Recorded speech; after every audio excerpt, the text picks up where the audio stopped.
The Vision Gran Turismo program was created for car manufacturers to make concept vehicles for use in the virtual world.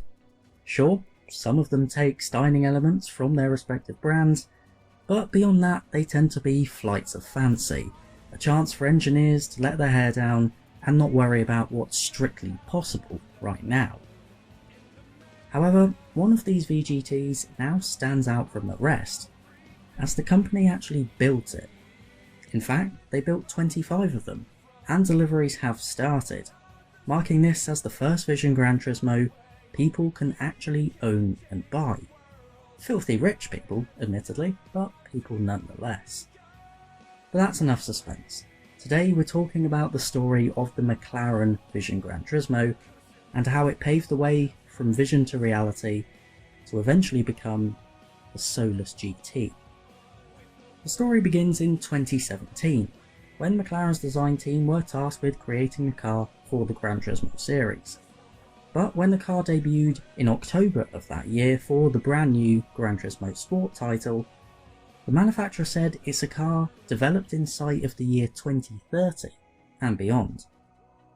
However, for the most part, the power plant behind the concept was the same 4-litre twin turbocharged V8 McLaren used in their road cars at the time, and still do.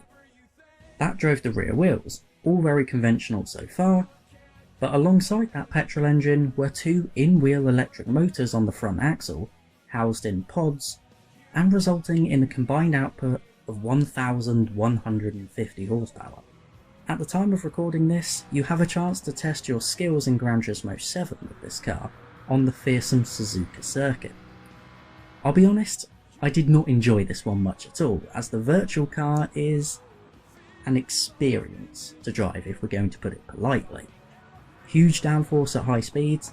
McLaren claims 1200 kilograms of peak downforce, but at slower speeds it understeers a lot and generally feels inconsistent. Also, try 130R flat out and it will violently spit you into the barriers. It turns in absolutely fine, you think it's going to be a piece of cake, and then it just completely lets go, for reasons unbeknownst to me. And were this the real world, I don't think I'd want to crash it with the driving position of the concept version.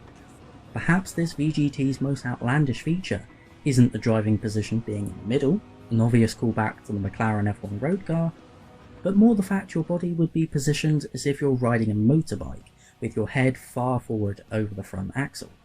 Looking through that glass canopy, McLaren's intention was to maximise visibility, allowing the driver to position the car more accurately, and to quote the car's designer Rob Melville, shave vital milliseconds off of each lap.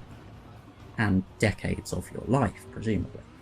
And, on that morbid note, we move to the Solus GT, the reality born from the Vision Gran Turismo. The driver remains in the middle, but sat in a more conventional position, to no one's surprise. The overall look remains very similar from the concept to the real version though. The biggest change is actually more of an audible one.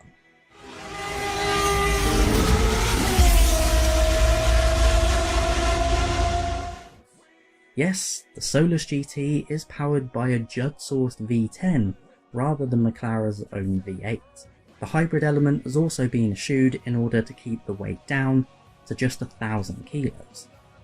Still, 840 horsepower to the rear wheels means the Solus can go from 0 to 60 miles an hour in 2.5 seconds and top out at well over 200. It goes without saying that the Solus GT is not road legal. It's even more extreme than the Aston Martin Valkyrie, but unlike that car, no version of it was actually made for any racing series. It's simply a track-only special for those 25 lucky customers who paid £3 million for the privilege. And God, I hope some of those owners really do use it for that. In the meantime, all us mere mortals can do is hope this achievement comes full circle, and the Solus GT makes its way to Gran Turismo in the near future. Thanks for watching.